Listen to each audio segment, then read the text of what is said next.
This is Focus on Africa from BBC World News. I'm Sophie Ikenye. Our top stories. Sudan's public prosecutor says ousted President Omar al-Bashir has been charged with incitement and involvement in the killing of protesters. Tackling insecurity in parts of West Africa following Sunday's attack on a church in Burkina Faso. Is the international community doing enough? A victory dance as South Africa's ANC celebrates its election win. President Cyril Ramaphosa vows to end the culture of corruption. Also in the program, Art Extravaganza. We head to one of the world's biggest art exhibitions, Venice Biennale, where first-timers Ghana brought more than art. Beautiful soil that is of the continent and of that region. We brought that soil here. We had to ship it from Ghana to Italy, which was a bit of a shock for everyone. And in sport, the South African government says it will initiate an appeal against the Court of Arbitration for Sport's ruling on female eligibility.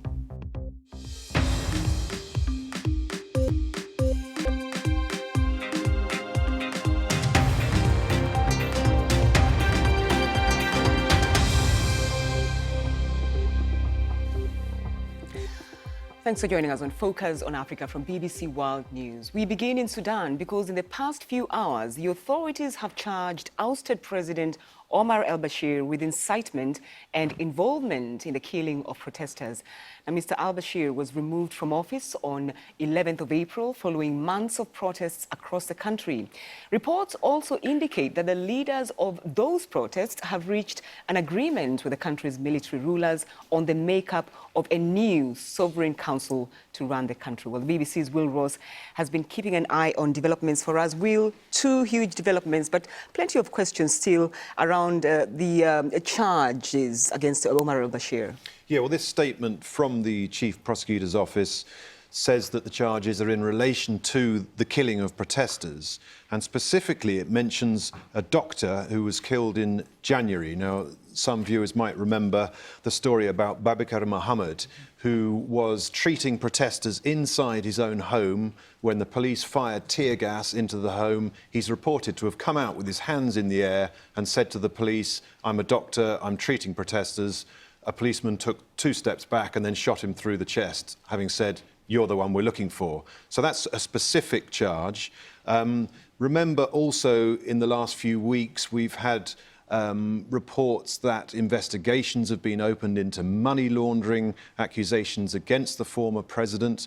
But I think many Sudanese are going to be quite sceptical about all of this until they see him in court. Remember, he hasn't been seen at all since he was ousted. We're told he's in prison, but maybe he's in a palace. We don't know. We haven't seen him. So I think there will be a bit of scepticism about these particular charges. And remember, they're being released. These statements are being released at a time when protesters are angry. So is this a move by the military authorities to try and appease the protesters and make it look as though we're going after the former president, Omar al-Bashir? And he's not the only one who's been charged today, apparently. They say others as well are on that list. We're not sure how many people are on the list, but remember, dozens of people were shot dead during these protests that began right back in December. Officials put the figure at close to 60, but some people say it's much closer to 100 protesters who've been shot dead over those months throughout the country. Now, we now understand, of course, that protesters have reached an agreement on what they're saying is the structure of the council to run the country. Again, what more do we know about that? I'm a bit sceptical about this as well, because we've had these talks going on for days and days between the military council and the protest movement. Each time they come out and they say, we've made some progress, but there are still things to iron out.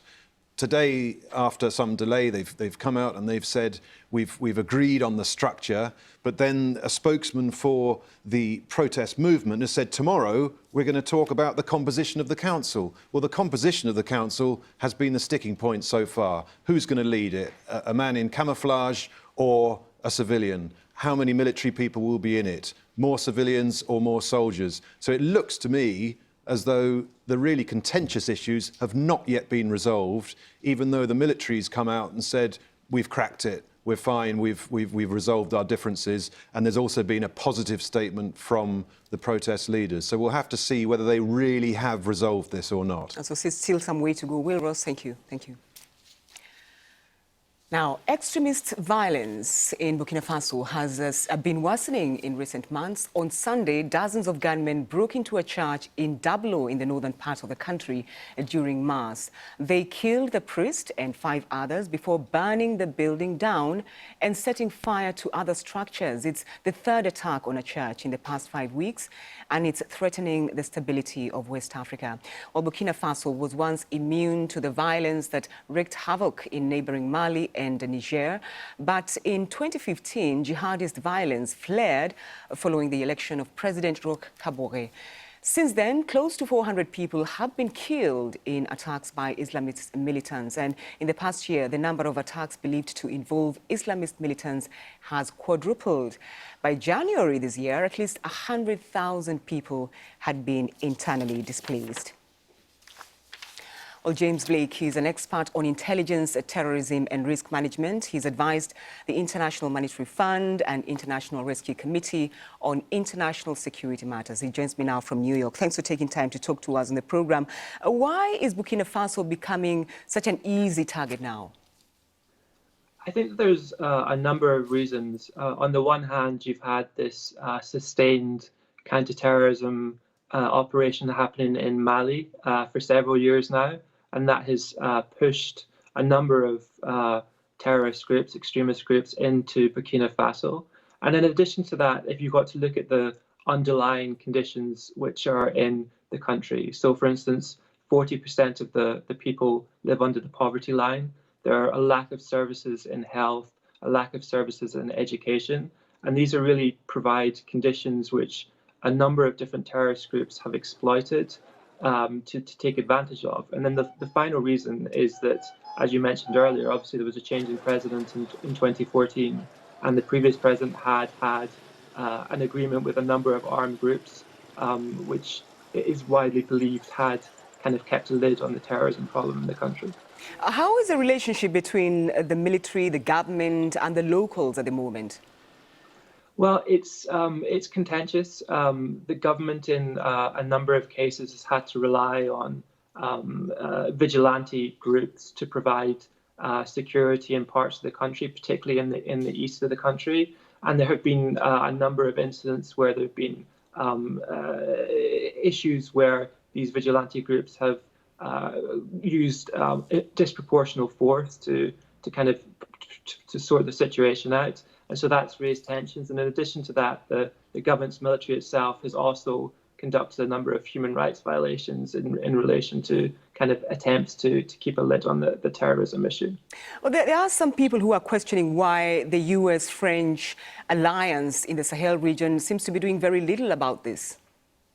Yes, I think that's a good point. One of the issues which has happened is that there's been a lot of concentration through the Sahel group and also with the US and French in Mali, but perhaps there hasn't been enough attention that's taken place in Burkina Faso. I think another part which you have to look at is that in addition to this counterterrorism which is needed, there's also, as you mentioned earlier, a humanitarian crisis taking place. There's 100,000 IDPs in the country and there's a lack of services, and that needs to be addressed at the same time as the security problems in the country. So then, in your opinion, what approach should Burkina Faso and especially the neighboring countries take in order to tackle this situation? Well, there has to be, first of all, more security force in the country. Currently, a number of Burkina Faso's military is actually supporting regional counterterrorism operations in different countries. They need to come back into Burkina Faso and help with the problem there. There needs to be further support from the French and potentially other members of the UN to try and provide better training. This counterterrorism approach needs to be done humanely. It needs to not be indiscriminate. But in addition to that, there needs to be support to kind of develop the infrastructure around education and health services, which will really prevent people from turning to extremism and terrorism. James Blake, thank you very much indeed for your thoughts there. Thank you. Thank you very much. Well, let's now take a quick look at other stories making headlines across Africa. Zimbabwe says it's earned more than $2.5 million from exporting 97 elephants to China and Dubai. Now, the young elephants were airlifted between 2012 and 2018, and almost all were taken to zoos and wildlife parks in China. The government claims the money was put towards elephant conservation and anti-poaching activities. The Ethiopian government is renewing its bid to have the remains of Prince Alemayehu sent back home. The 7-year-old was captured in 1868, and his remains are held at the Windsor Castle, but pleas for his return have been rebuffed.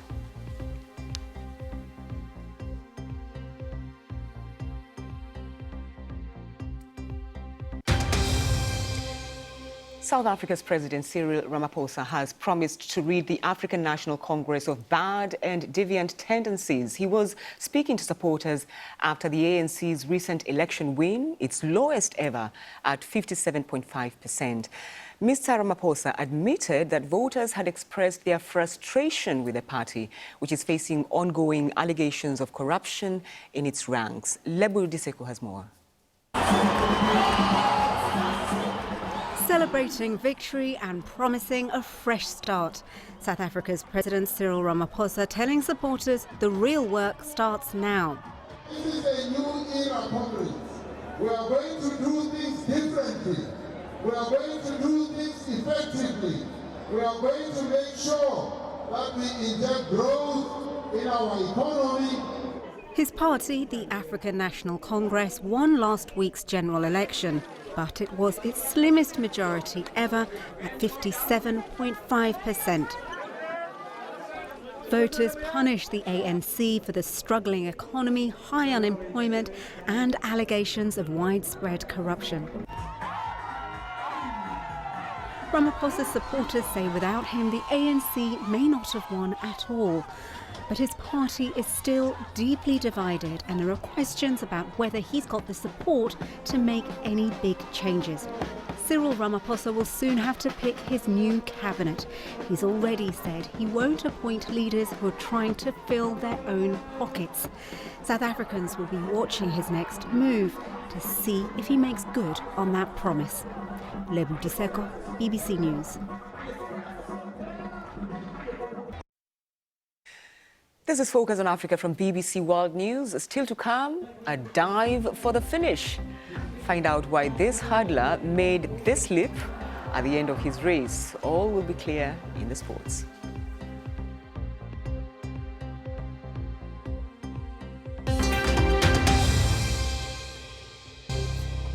I'm Sophie Ikenye, and you're watching Focus on Africa from BBC World News. The top stories on this program: authorities in Sudan say they have charged ousted President Omar al-Bashir with incitement and involvement in the killing of protesters. 6 people, including a priest, have been killed in Burkina Faso during an attack on a Catholic church. The government has condemned the shooting.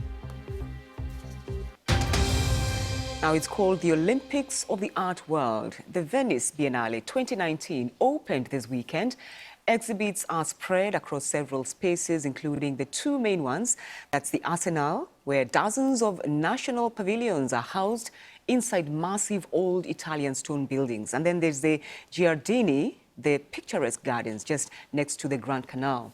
Well, the BBC's Victoria Wahunda reports. The Venice Biennale is a show-stopping, if not a relentless event. When it's on, it takes over the city and transforms the islands into art galleries. This year, 90 countries are represented with their own national pavilions. Among them, 8 African nations, including first-timers Ghana. Themed Ghana Freedom, it was designed by Sir David Adjaye and inspired by the Gurunsi earth houses in northern parts of the country. Ghana's pavilion didn't just bring art to Venice. This beautiful soil that is of the continent and of that region. We brought that soil here. We had to ship it from Ghana to Italy, which was a bit of a shock for everyone. Just around the corner, also making its Biennale debut, is Madagascar. With 50,000 sheets of black silk paper, I Have Forgotten the Night, as it's called, seeks to engage the viewer about love and death. It's quite arresting. Here we are, after many years of absence and 6 months of work, to get here.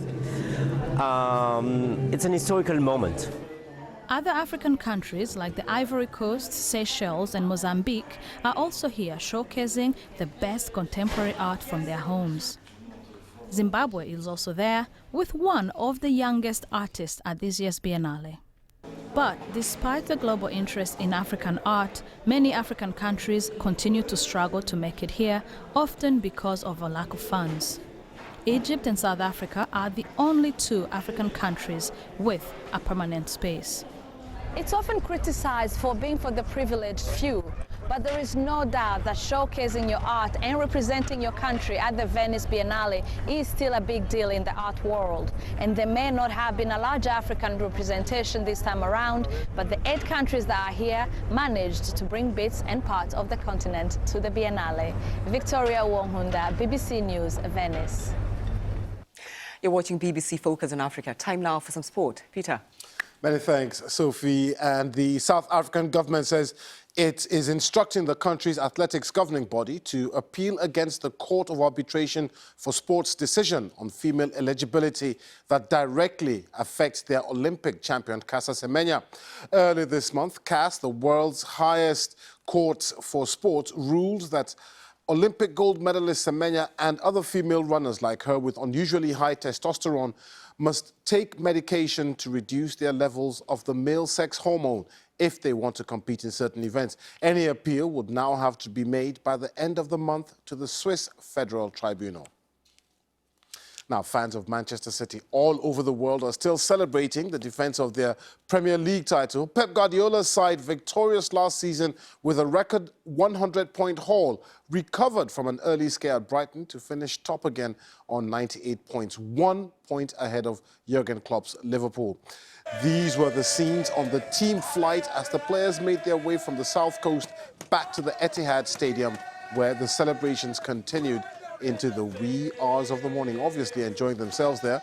But spare a thought for Liverpool fans. The team ended the season with 97 points, losing only 1 game in the process. 2 of its players shared the Golden Boot. Their goalkeeper won the Golden Glove, but they still finished second. So fine were the margins. Speaking of the Golden Boots, 3 players actually shared this year's award for the leading goal scorer in the Premier League, and all 3 are Africans. All scored 22 goals. Egypt and Liverpool's Mo Salah was also last season's top scorer. He's joined by club teammate and Senegal forward Sadio Mane. And third on the list is Gabon and Arsenal striker Pierre-Emerick Aubameyang. Meanwhile, Brighton have sacked manager Chris Hughton after the Seagulls finished 17th in the Premier League. They won just 3 of their last 23 league games and none of their final 9.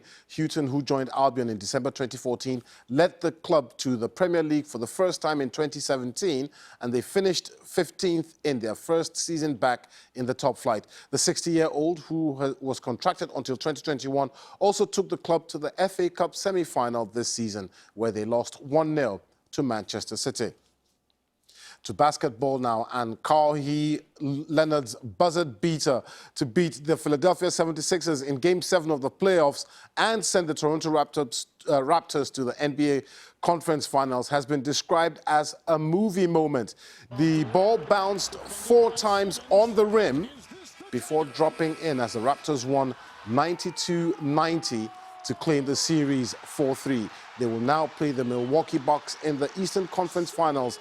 Afterwards, 76ers and Cameroon center Joel Embiid seemed lost for words. I don't know. Game 7, losing the game that way, last shot, after a hard-fought game, I feel like we had a chance. A lot of things go through your mind, and He sucks. I don't know. I can't explain it. He just sucks. Now, talk about making a dash for the finish line, or indeed a dive for the finish line. A college hurdler clinched victory by performing a Superman dive over the finishing line at the athletics meeting in Arkansas, the USA, over the weekend. Infinite Tucker was flanked by Texas A&M teammate Robert Grant in the closing stages of the men's 400 meters hurdles at the SEC Outdoor Track and Field Championships. Not wanting to take victory for granted, Tucker flung himself over the finishing line head first. He'd actually come second in this race last year and vowed not to come second again. He played down his lunge for the line. Look, I closed my eyes over hurdle 10. I opened it, saw my mind at the finish, and I jumped to give her a hug. And that's all it is. That's all. It had nothing to do with I was second last year and I really, really wanted it this year? Nope. Me and my boys, we all worked equally as hard to compete in this race, and we gave it all our best. What can I say? That's your sport. No words, Peter, no words. Well, Mickey Deo's hobbies, playing basketball and skateboarding, are shared by millions of teenagers around the world. But what sets the 15-year-old from Tanzania apart is his medical condition. Vitiligo is a lack of pigmentation which can cause pale patches of skin. It's a rare and often highly visible, but for Mickey, it's also opened up an unexpected career path. Caroline Rigby reports. Meet Mickey Deo and remember his face. This model from Tanzania is hoping to take the fashion world by storm. You know, in Tanzania, there is no anyone like me. So when few people saw me, designers, they chose me because I'm the first one and I'm the only one. Mickey Deo has vitiligo, a condition where pale patches develop on the skin. It first began to affect him 15 years ago when he says he felt embarrassed and ashamed. But as he grew, so too did his confidence. And now he embraces the very thing that makes him different from 99% of other people in the world. Everyone have unique things. Like me, I have a skin, it is my unique. Other guys, they have eyes, blue eyes, you know, so we are different, so everyone is unique. Last year, he was voted Tanzania's top male model at the prestigious Swahili Fashion Week, and his colleagues agree he offers something special. He actually brought to the industry a different type of uniqueness, a different type of beauty, and which inspires a lot of people out there who don't think that they can make it. Mickey Deo hopes he can help break down the stigma around the condition and wants to help others who have it feel more confident. But he is not alone. Model Winnie Harlow is also shining a spotlight on vitiligo. She is one of the most in-demand models in the world right now, having appeared in huge fashion campaigns, including earning her wings walking for Victoria's Secret. But Winnie dismisses any suggestion that she is suffering from the condition. Instead, she says she's confident, conquering and thriving. Mickey Deo hopes his career will thrive too, and the model who loves to skateboard in his spare time plans to continue rolling on from his early success. Caroline Rigby, BBC News. Such inspiring stories there. Well, before we go, let's take a quick look at our top story today on Focus on Africa. Authorities in Sudan say they have charged ousted President Omar al-Bashir with incitement and involvement in the killing of protesters. Mr. al-Bashir was removed from office in April after months of protests across the country. The former president has not been seen in public since he was overthrown. But don't forget, you can get in touch with me and some of the team on Twitter. I'm @CKenny. That's Focus on Africa for now. Thanks for your company.